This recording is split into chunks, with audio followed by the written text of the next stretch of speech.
A shaft of cold blue opens beneath the hull of the research vessel. The water closes around the submersible like a cathedral nave, dark and patient. Lights bleed into the void, cones of electric white that cut through a silence so absolute it seems to press on the eardrums. The expedition leader watches the monitor and does not speak at first. The descent reads on the telemetry. 200 meters, 500, 1,000. Outside the tethered umbilical, the Black Sea unrolls its strange stratigraphy. A translucent upper skin, then a black anoxic depth that preserves and conceals in equal measure. This is where the team has come, to read human lives sealed in silt and salt. They call him Marcus Hale, but on the ship he is simply the expedition leader, a maritime archaeologist whose face has the tan and creases of years at sea, and whose voice is steady in the moments that demand steadiness. Around him, the bridge is a constellation of specialists. An ROV pilot with hands that never stop adjusting. A Bulgarian archaeologist who knows the coastline like a map in her palm. A sedimentologist who translates mud into time. And a small crew who have learned to sleep when the ocean allows. They have 30 clear days on the contract, fewer if the weather turns. That margin of time is a thin, sharp thing. Their vessel, the Thalassa, pitches gently as the winch pays out the Surveyor, a work-class ROV with a fiber-optic umbilical and an articulated arm. The Surveyor is not miraculous. It is precise, predictable, and obeys the pilot's slight inputs as if they were instruction and prayer. On deck, the winch cries, and the first hiss of seawater through seals is like a paper being torn. The ROV slips beneath the vessel and into a world where human rule is measured in millimeters of visibility and the careful choreography of lights. The early days are a catalog of small discoveries that feel each in its own way like riddles. A scatter of amphora handles glints in the ROV's lights, exposed where a recent current has peeled back sediment. The amphorae are ordinary at first, broken necks, sherds, belly fragments. Their typology, catalogued quickly by the Bulgarian archaeologist, suggests commercial trade, transported oil and wine. But an amphora can be an index, a dateline. The team's ceramic specialist examines the rim form and fabric through the feed. She says, quietly, "This shape, Dresselish, Roman, 1st to 3rd century, likely." It is the first time the team allows themselves the word that had been hovering on the edge of hypothesis. Roman. Artifacts accumulate. A rope made of twisted fibers that still holds a rope-like integrity. A length of oak timber, smoothed by water and then frozen by an absence of oxygen. More amphorae, their stamps and maker marks masked by mud, but sometimes visible if the ROV's laser lines catch the right angle. The underwater camera lingers on an amphora's neck. Light slides on its curve, and for a moment the image looks like a face turned toward the days it once knew. The Black Sea is a paradox of preservation. Below a certain depth, oxygen is absent. Anoxia arrests the bacteria that normally consume wood and rope, so that organic material, sometimes even delicate textiles, survives where it would long ago have vanished in other seas. But anoxia has its own cruelty. Hydrogen sulfide, a product of microbial life in the dark, hangs like a chemical predator. It corrodes metal, it fumes in the lungs of an unsuspecting diver, and it is a constant concern for equipment. The surveyor's cameras spot a bloom of white filamentous bacterial mats in places. The pilot tightens the field of view and moves on. The men and women on deck watch the feed and make decisions that balance curiosity against conservation. They take cores. A coring rig on the working deck punishes the lead time to the seafloor with a long needle of tubing. The sedimentologist stands over the cores when they emerge, stained cylinders of layered mud like geological cigarettes. He lays them out and points at the laminations. Thin bands of dark organic matter, pale layers of silt, a sudden horizon of sand. Here, he says, is a change in depositional regime. The layers are sentences. Read together, they narrate rising sea level, changing circulation patterns, pulses of sediment delivered by rivers. Radiocarbon samples taken from the cores will later be processed in a lab ashore. For now, the cores are clues, not verdicts. The ship becomes a workshop of improvisation. The ROV's suction dredge is supposed to clear fine sediment around small finds, but the arm's manipulator struggles with fragile amphorae that seem intact beneath a light crust of silt. Someone suggests a low-tech solution, adapting a hospital suction line to the ROV's dredge nozzle for gentler intake. There is laughter at the absurdity, a small moment of relief, and then discipline as the team fabricates a coupler out of stainless clamps and silicone. This is field archaeology, ingenuity pressed into service by lack of time. The improvised suction works. On the feed, a whole amphora is coaxed free, its belly reflective under the ROV lights, a dark blip of history that had lain hidden for centuries. At night on the Thalassa, the crew eat quickly and talk in short bursts. Conversations range from logistical checks, battery cycles, winch maintenance, to larger questions. The Bulgarian archaeologist, Petar Ivanov, remembers walking the littoral sites as a child, hearing stories of wrecks washed ashore in storms. He speaks of continuity. Ships are the most democratic artifacts of the past, he says. They carry everyday things, oil, grain, tools, objects that tell us how people lived, not just how they died. The sentiment is not an elegy. It is a professional reverence. Their search pattern is systematic.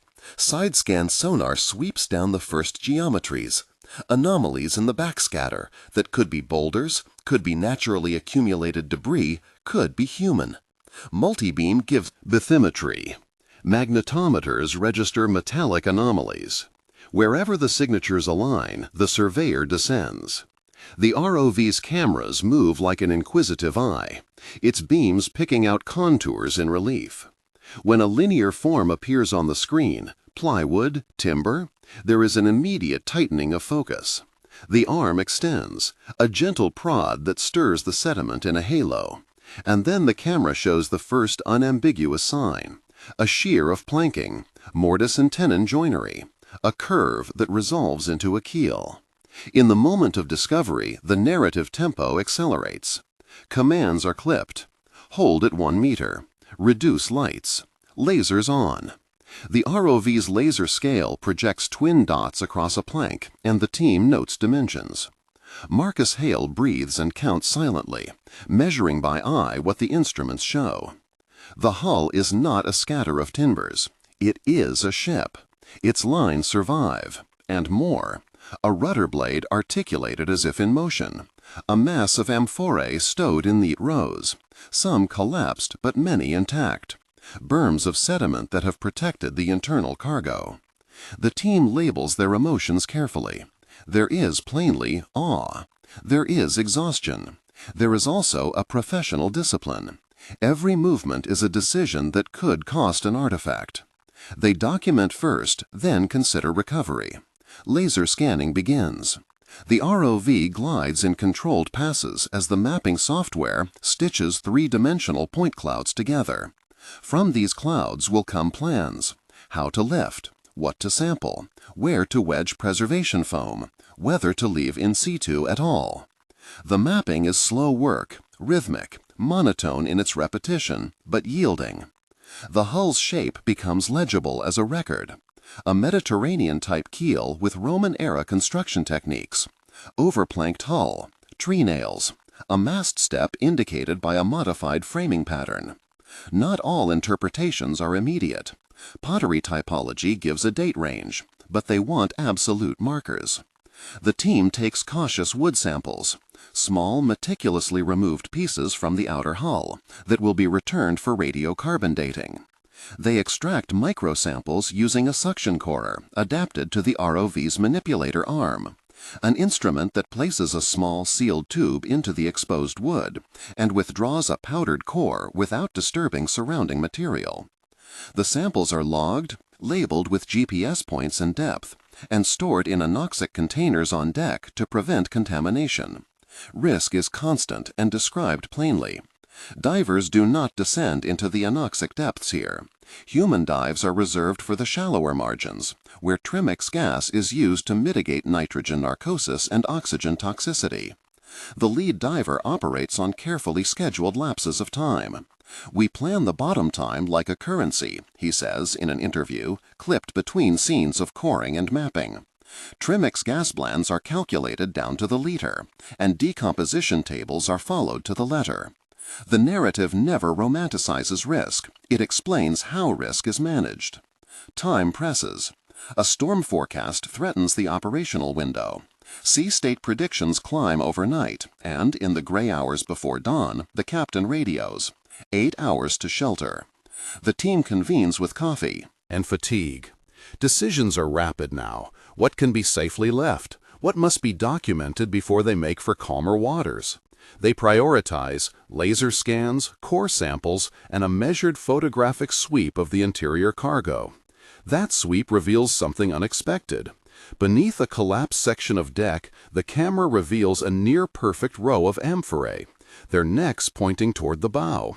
One amphora bears a faint impressed stamp near its shoulder. The ceramicist, leaning over the screen with a magnifier, exclaims softly, "There, maker's mark." The image is grainy. The mark will require high-resolution imaging for conclusive reading, but the presence of a stamped amphora is a strong indicator of commercial organization and, sometimes, a provenance clue.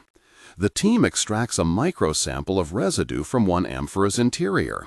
Later, gas chromatography will identify organic compounds that hint at cargo, olive oil perhaps, or wine varietals, traces of ancient economies. Storms come and go. They weather one which batters the thalassa and sets them back days. Equipment must be recalibrated. Personnel rotate in weary shifts. The sedimentologists' cores come in late once the deck is clear. The radiocarbon samples are prioritized. On shore, a lab in Varna receives them and begins the slow business of dating. Marcus and the Bulgarian archaeologist stand over printed stratigraphic columns under sodium light and compare the field notes with the early lab reports that trickle in by satellite link. The radiocarbon ages, when returned, come with ranges and calibrations, and with them a cautious validation. The wood samples fall into a window that centers roughly around the 1st to 3rd centuries of the Common Era. It formalizes what the amphora typology hinted at. The team allows itself, in private, a restrained excitement. But science is never a single line. The cores present an interpretive richness that complicates any simple story of sudden inundation. The sedimentary sequence indicates pulses of marine influence interleaved with terrestrial deposition, a picture more consistent with a protracted shift in hydrology and gradual transgression than with an instantaneous flood. The team interprets this as evidence that the Black Sea's connection with the Mediterranean intensified over centuries, arresting in the archaeological record as repeated pulses rather than a single cataclysm. The implications ripple beyond the site. They reshape how this part of the coastline's human history is read, how settlements and maritime networks adapted to slow changes in sea level and salinity. Back at the wreck, the ROV continues its patient choreography. The point cloud models reveal an even more remarkable detail. The ship's carpentry shows repairs, patches, replaced planks that suggest it was kept in service for a long time and had been refitted possibly in different ports. A bronze fixture glints near the stern.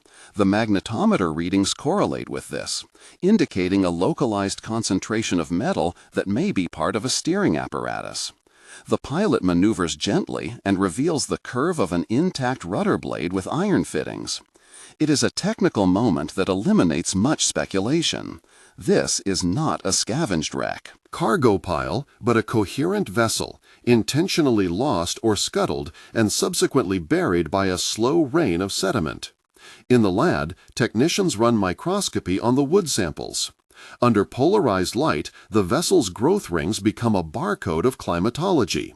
The isotopic signatures in the rings hint at seasons of wet and dry years, possible droughts that affected the ship's provenance region, and the agricultural cycles that produced the amphora contents. The residue analysis on the amphora interior indicates long-chained fatty acids consistent with olive oil. It is a material realism that ties economy to vessel, person to cargo. The mood on board shifts from methodical to reverent as the whole story coheres. Conversations become quieter. The ROV team communicates in clipped phrases punctuated by breath and the rhythmic tapping of keyboards. They know any salvage is a moral as well as scientific act. Archaeological ethics demand restraint. Recover what is necessary for study and conservation. Leave what can be left in situ if disturbance means irrevocable loss. They weigh options. Recovery of a whole amphora would allow organic residue analysis inaccessible in situ. Lifting part of the hull would expose timbers to oxygen and start decay processes that would require immediate, expensive conservation. When the crew decides to recover a few select items, they execute with procedural purity. Recovery frames are lowered, cradles of synthetic material that conform to an amphora shape. The ROV's arm, steady as a surgeon, eases the vessel into its cradle. The improvised suction line helps remove silt without sheer force. The amphora is brought to the surface and into a cold, dark crate filled with seawater, where it will be kept until it can be treated in a conservation laboratory. People on deck clap quietly, an odd, almost embarrassed show of emotion for a profession that usually prefers calm. They have retrieved an object that has been both commodity and witness. It smells faintly of brine and something older, a salted, sweet ghost of what it once contained. Yet the greatest revelation, still pending, is below. The ROV's 1000th pass returns a signature the magnetometer flags as anomalous, a linear mass, metallic in composition, running parallel to the hull, perhaps a set of fasteners or fittings, perhaps part of a cargo of metal ingots. As the ROV eases closer, a shape resolves that sends a hush through the control room. It is a second vessel, older and more complete than the scatter they had been working on. An almost intact hull resting on its keel, its bellies full, its timbers remarkably well preserved by the deep sulfide layer. The two wrecks sit like bookends. Their relative positions are a puzzle and a promise. The pilot reduces speed. The lasers etch measurement lines onto planking. The camera finds a mast step pocket intact, a sign of a single-masted design common in Mediterranean coastal trading craft. The amphorae inside are uniformly arranged, their necks protected by sediment. The wreck's preservation raises immediate questions of how many such vessels must remain in the Black Sea's anoxic depths and what they collectively can tell about Roman-era maritime networks. Marcus clears his throat and lets the word out. We may be looking at something exceptional. For the team, exceptional translates into a logistical avalanche. They catalog, they plan lifts, they consult conservators via delayed satellite calls. The costs of raising wood from anoxic depths are immense. The moment wood sees air, it swells and splits. Polyethylene glycol treatments and freeze-drying facilities will be needed long-term. The team does what they can in the field. Carefully placed sacrificial samples for analysis, thorough documentation, and decisions about which elements are essential to bring up for study. That evening, the survey data and the day's laser scans render in 3 dimensions on the main screen. The hull's delightfully intact outline looks improbable against the inky background. A Roman trading pearl suspended in time. The amphorae pattern suggests stowage with specific commercial intent, oil or wine destined for markets along the Black Sea rim. Petar stands with his hands folded and says softly, "This is not just a single cargo, it's a ledger of exchange." Phones buzz on board with messages from shore teams who have begun to run lab tests on the residues and timbers. Preliminary chronology, done with careful caveats, aligns the wreck with a broad Roman-era time frame, roughly 2,000 years ago, give or take a few centuries pending calibration. The team is careful to say likely dated to or evidence suggests, but their internal language, the one they use when the cameras are off, allows some wonder. They whisper about the improbable luck of preservation and about the responsibility that comes with discovery. They sleep in fits, and when they are awake, they do not stop. The ROV continues to map, the winch cycles, cores are extracted, the small adaptations, suction, cradles, pressure-sealed storage, become ritual. Each artifact removed is a negotiation between present and past. How much to take, how much to leave, and how best to document what remains. The team calls the site Magnus in shorthand, a name meant for logs and memories rather than proclamation. Science will, in time, render a fuller story. Radiocarbon dates will be calibrated against dendrochronological sequences. Isotopic analysis of residue will reveal more about the diet and economy of producers and consumers. The pattern of repairs on the hull may reveal a ship that spent years in the service of coastal trade, crossing seasonal cycles, carrying the same kinds of quotidian goods that knit an empire together. For now, the narrative is immediate and cinematic. Light under pressure, instruments that render history visible, people who move with a mix of expertise and devotion. And yet there remains an undercurrent of urgency that is neither theatrical nor rhetorical. The Black Sea's layers are fragile archives.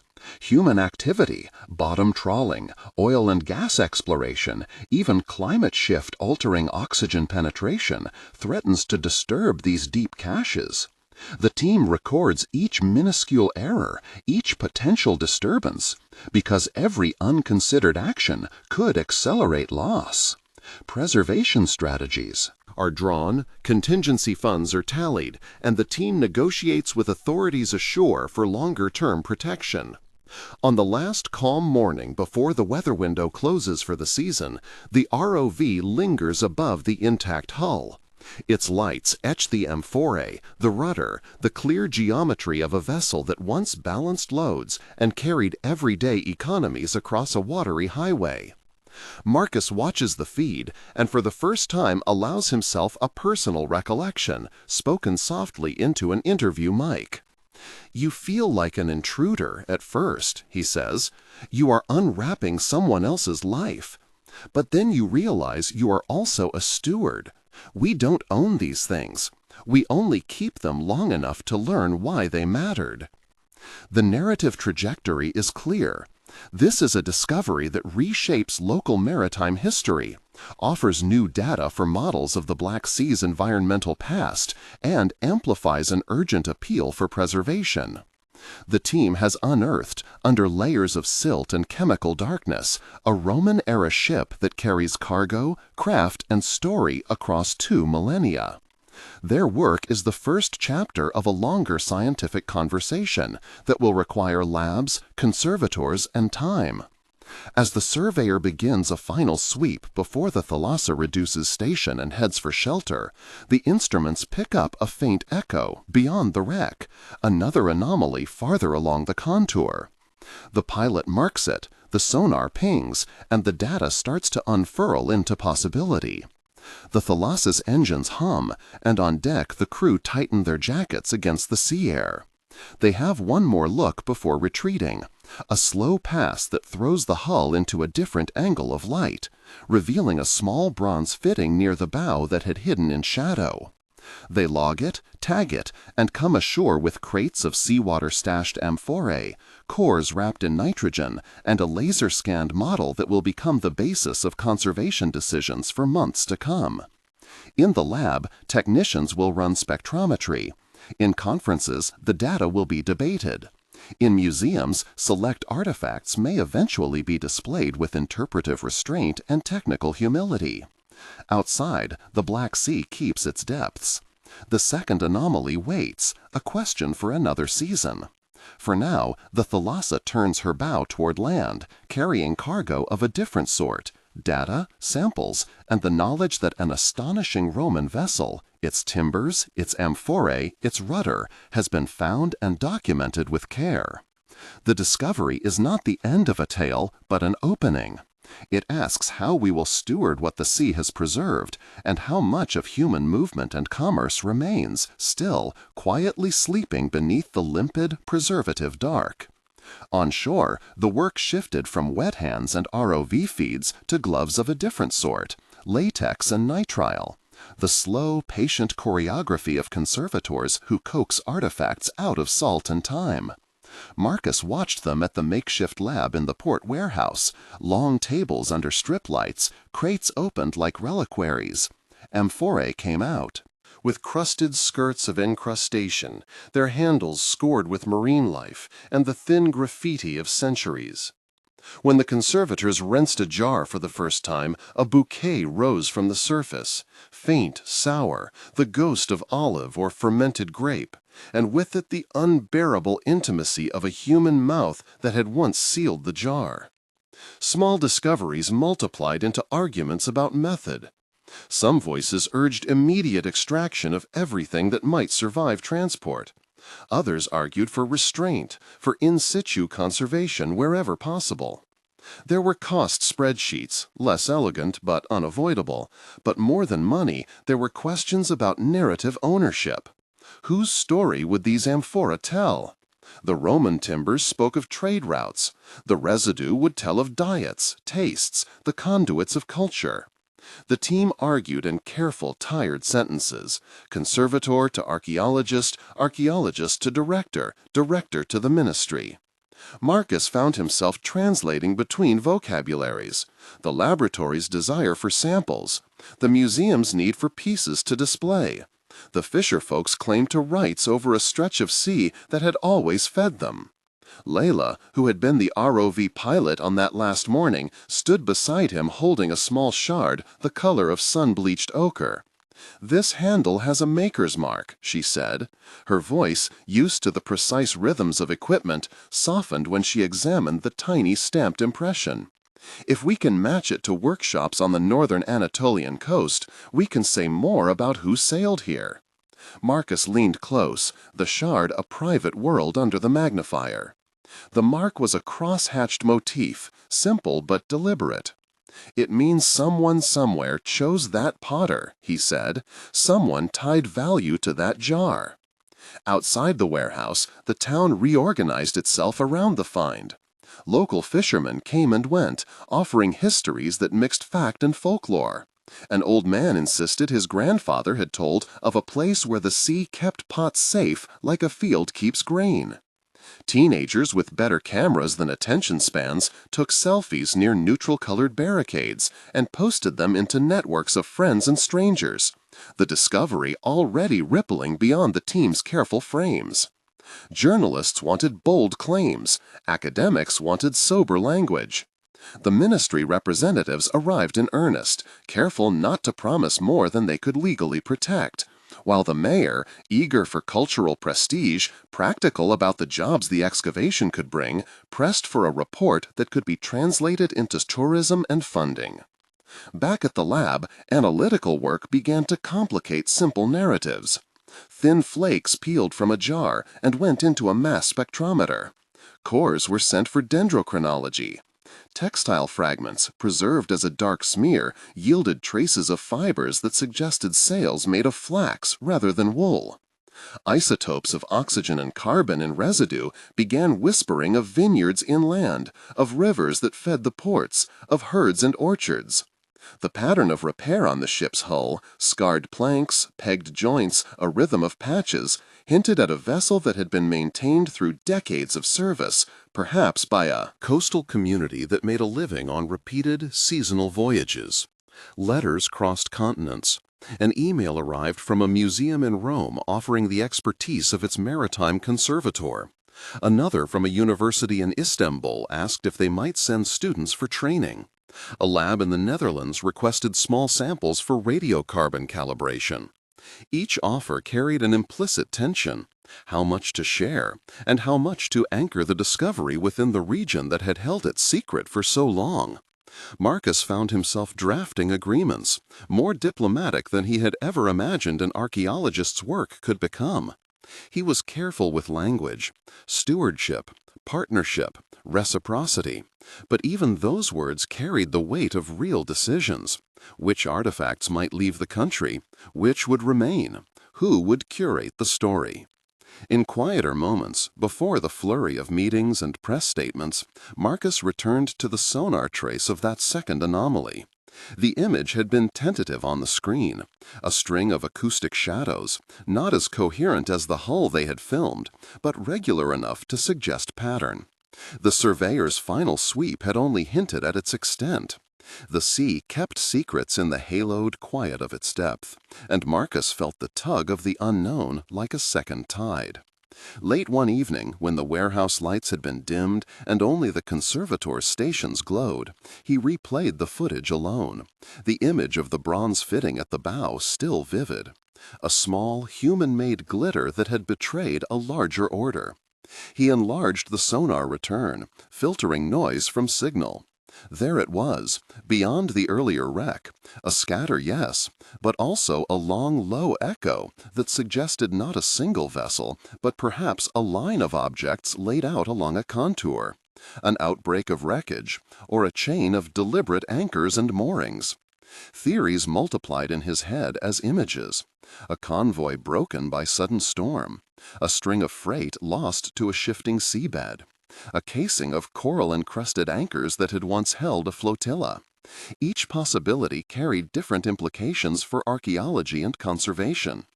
The next season would be a negotiation of logistics and weather, but it would also be a negotiation of meaning.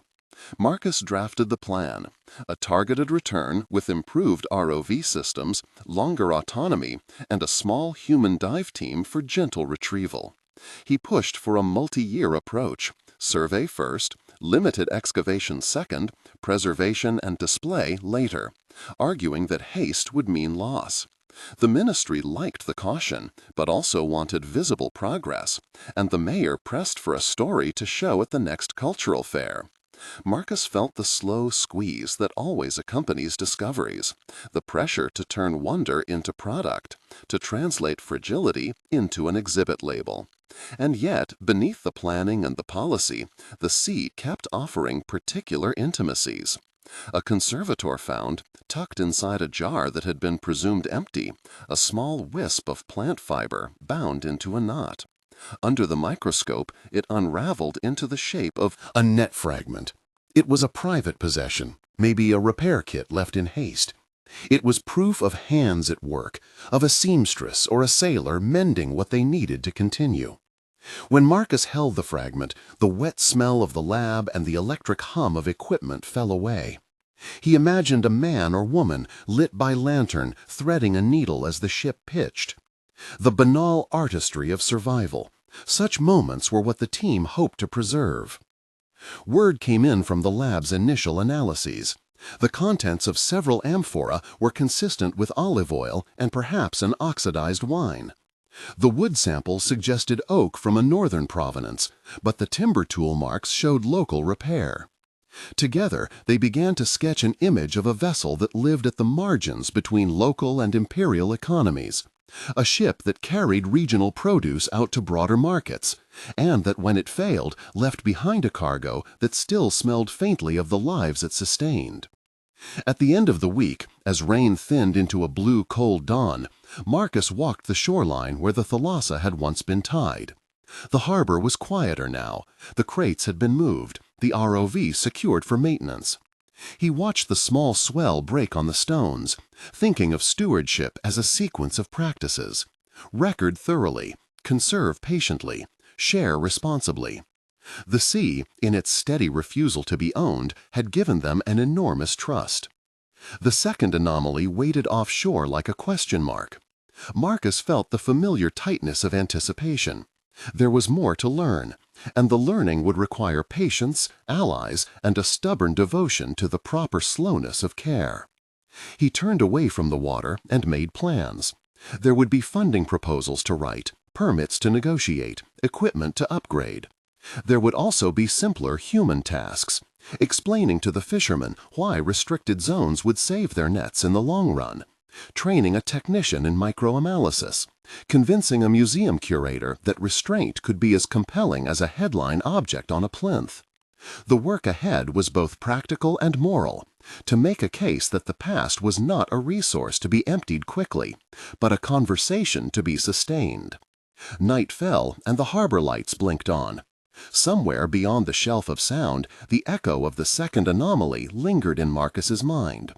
He could not know yet whether it marked a single ship or a field, a wrecked convoy, or items intentionally placed and left. What he knew was the rhythm of their work, to return, to listen more closely, and to let the sea, in time, disclose its stories. For now, they would catalog, conserve, and argue for protection. Soon, when the weather and the papers allowed, the surveyor would slip again over the dark, and the team would drop their lights into the deep to read what eternity had left unwritten. They sailed again before dawn. The surveyor slipped from the quay with the careful humility of a vessel that had learned its charts by listening rather than by shouting. Rain teased the horizon and then broke into the gull-gray morning, and Marcus stood on the aft deck with his hands in the pockets of a jacket that smelled faintly of diesel and resin. The team moved with a quiet efficiency born of winter months repairing tether lines and reprogramming autonomy windows. The ROV, newly patched, its camera lenses polished clear, rested like a sleeping animal in its cradle. Lena, the ROV pilot, briefed them in the cramped dry lab while the ship cut through a sea that refused to be any color but cold. She spoke without flourish, pointing to overlays and sonar returns. "The second anomaly isn't a single return," she said. "It's a scatter. There are clustered returns over a 70-meter line with interleaved echoes that could be timbers or armature. Depth sits between 40 and 50 meters, sloping toward the deeper shelf. Visibility may be poor. We'll have to keep the lights low and the manipulator slow." Marcus watched each word land on the faces of the team. Archaeologists, a conservator who had not yet slept since the last finds, a marine geophysicist, 2 local divers contracted for controlled penetrations. He felt the small, precise surge of excitement that arrived now like a second body, a tethered joy focused on the careful reading of the seabed. But along with it came the other pressure, the one that came in press releases and festival programs and the mayor's promises. He kept both sensations steady in his chest as they readied the equipment. The first descent was cautious. Lena eased the ROV over the stern and watched the feed, her lips thin. Light fell onto the water like a blade as the vehicle vanished into the dark. Sonar painted the bottom in the lab's low light, scattered geometry, irregular shadows. Then a slow brightening bloom, grainy color resolving into shapes. Amphorae, their necks broken but bodies mostly intact, lay in uneven rows as if unloaded in haste and then left to sink on their sides. A timber lay at an angle, ribbed with marine life. Between jars and wood there were smaller objects, a lump of iron, skeletal ribs of a crate, a length of braided fiber where the conservator's earlier net fragment found company. When the manipulator hovered and rotated, the camera picked up something half buried in silt, a rounded piece of carved wood, smaller than a hand, its surface polished by water and time. Lena called it out, and the conservator, whose hands Marcus trusted implicitly, said simply, "Pull it gently." The ROV's claws closed like a living thing learning to be careful. When the object broke free, it released a column of sediment into the water, a pale bloom that obscured the frame for several anxious heartbeats. Then the piece rested in the grasper, a spindle, perhaps, or a toy. Its form was plain but intimate, a small wooden peg threaded with grooves made by fingers rather than machine, worn smooth in the places a thumb would have worn it.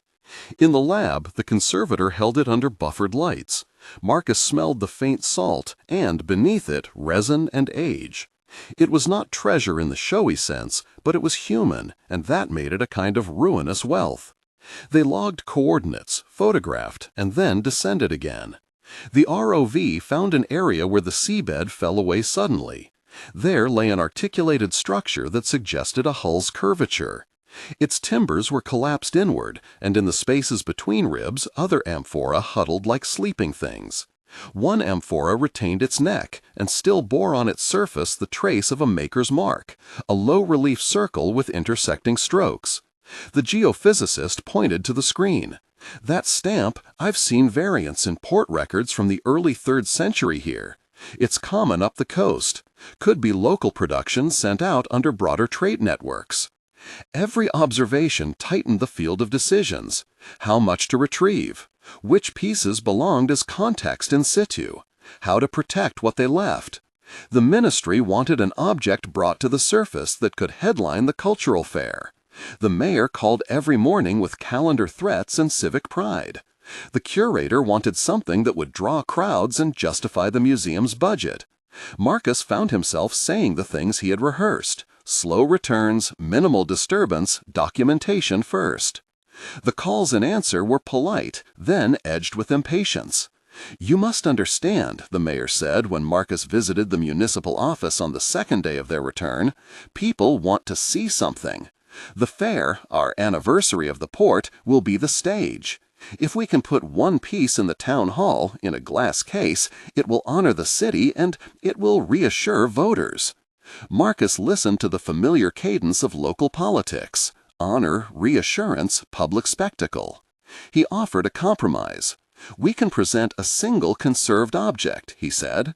"It will be a carefully chosen, stabilized artifact that tells the story without endangering the site.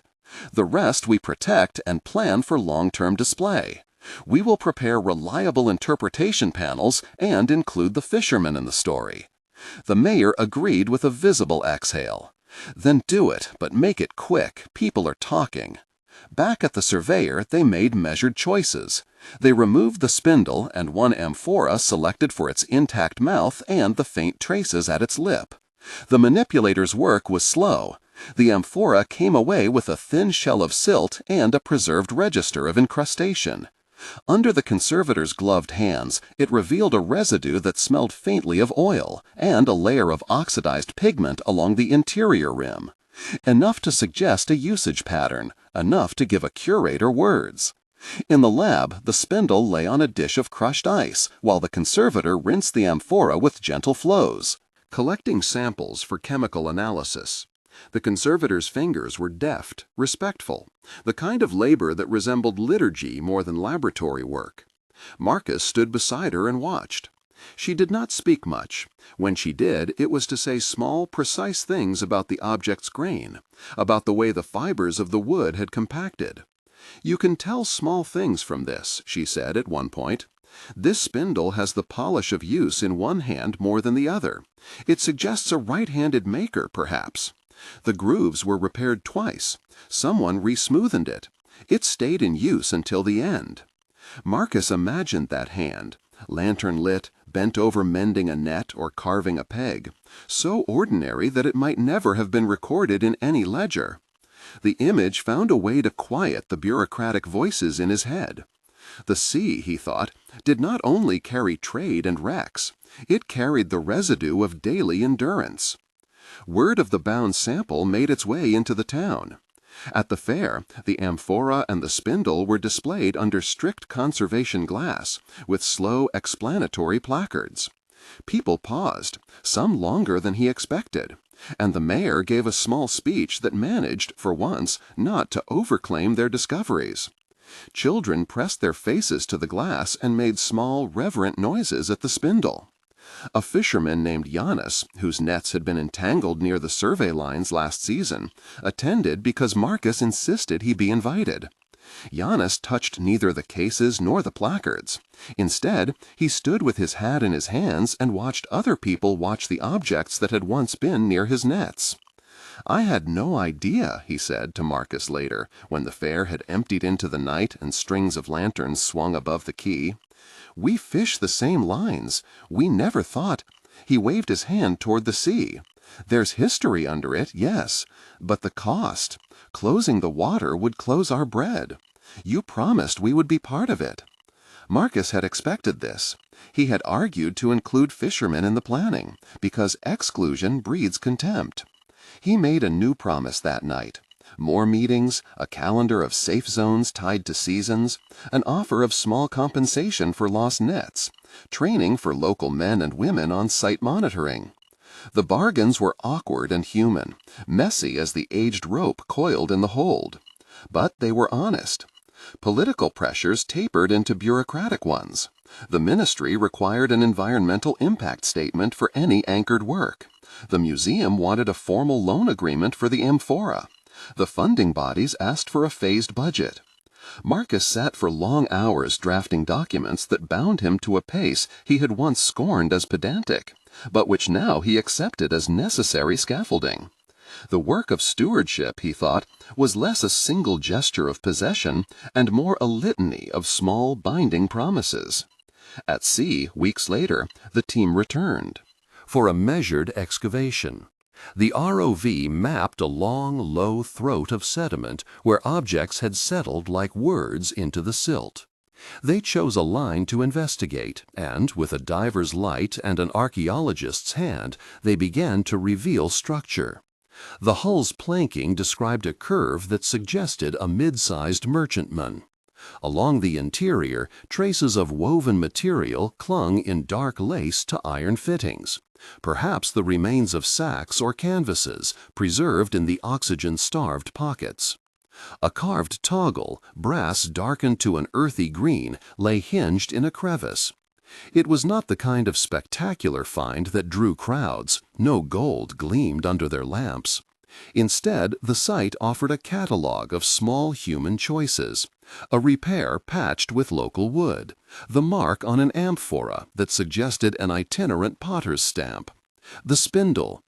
At one point, the divers shifted a tangle of rope and found, amid the debris, a child's shoe, soft leather, laced and collapsed with age. The team held their breath. It was the kind of find that made every theoretical discussion about the ethics of lifting objects tilt toward the personal. They recorded, photographed, and then left it in place for now, its location noted for future careful recovery under more extensive conservation preparations. When they surfaced, the conversation was less about headlines than about memory. The conservator wanted time and the right humidity chambers to bring anything organic up safely. The museum argued for the public's interest. The ministry pressed for a timeline. Marcus, who had been awake 2 nights straight listening to diver radio and studying site maps, felt both the margin and the squeeze. He knew what must be protected, the context, the storytelling.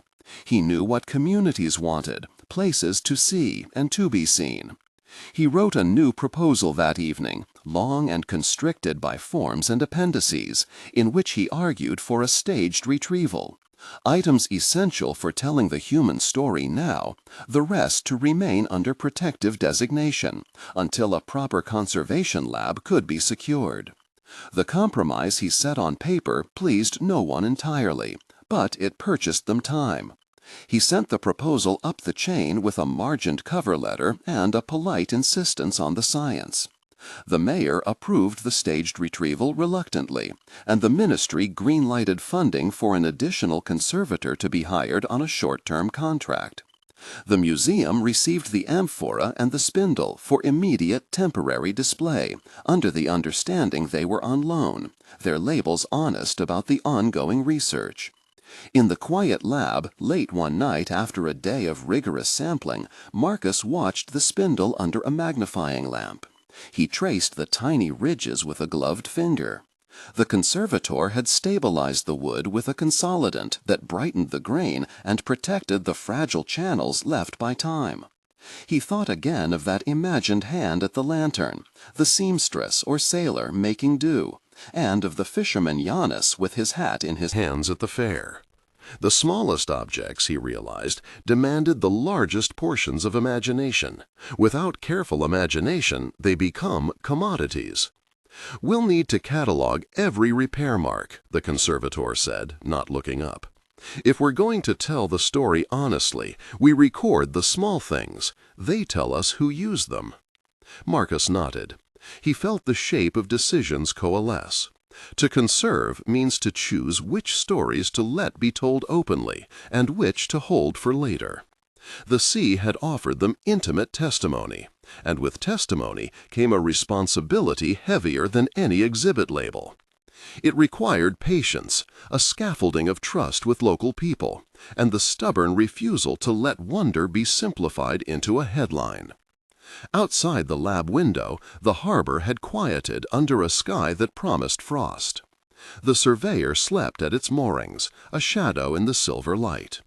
Marcus drafted another letter, this one for the funders, requesting extended support for in situ protection measures and for the installation of mooring buoys that would mark the site without intrusive anchors. He closed the file and walked the quay at dawn, thinking in the rhythm of tides and obligations. When the next season's calendar was set, it was with more allies and more compromise. A conservator from the regional center would join them. A local dive team would be trained in non-intrusive monitoring, and a public outreach program would run in the villages along the coast. In return, the museum would receive a set of temporary displays, and the ministry would allocate funds for longer-term lab space. It was a fragile balance, but it allowed them to continue listening. Before the surveyor sailed again for another mapping season, Lena stopped Marcus in the corridor of the ship with a small packet in her hand. "Found this on the charts," she said. Inside was a snapped length of copper chain, encrusted but unmistakable. "Not from the hull we've been working on. It was tangled in a drift line. Might be from a different wreck field. Worth a check." Marcus looked at the chain and felt the old steady pull of curiosity. The sea, he knew, does not deliver its narratives neatly. It leaves fragments strewn across a wide room. Sometimes they join into sentence-like lines, sometimes they remain stitched to the margins. The work ahead would be both method and moral, to read those fragments, to protect them, and to argue for the slow interpretation they deserved. He folded the chain into his palm and let the decision settle. They would return, again and again, with instruments and lamps and patience. They would insist on smallness, on the careful saving of a spindle, the cataloging of a repair, the recording of a child's shoe left for another season. They would try to hold the story in its complexity, resisting the easy narrative that turns people into props. As the surveyor steamed out toward a shelf of dark water, the team prepared new patrols and new watch lists. At the rail, as gulls surfed the wake, and the harbor fell behind like a memory, he thought of the line on the seabed, its amphorae, its timbers, its quiet artifacts, and of the obligations that now threaded through his days. The sea was still a question, and they were still listeners, but they were listeners who had to speak sometimes on behalf of the past, to explain why haste would harm memory, and why restraint could be a form of reverence. Below, the second anomaly waited with its scattered stories. Marcus tightened the collar of his jacket and planned the next moves. More mapping, more hours of watching, conversations with fishermen, and the slow, patient labor of conservation. He did not imagine a final chapter. He imagined instead seasons, years of careful return. The light fell low, and the surveyor's bow cut the horizon into a new pale line. They dropped the instruments into the deep again, and the sea received them, patient as a reader waiting for the next sentence.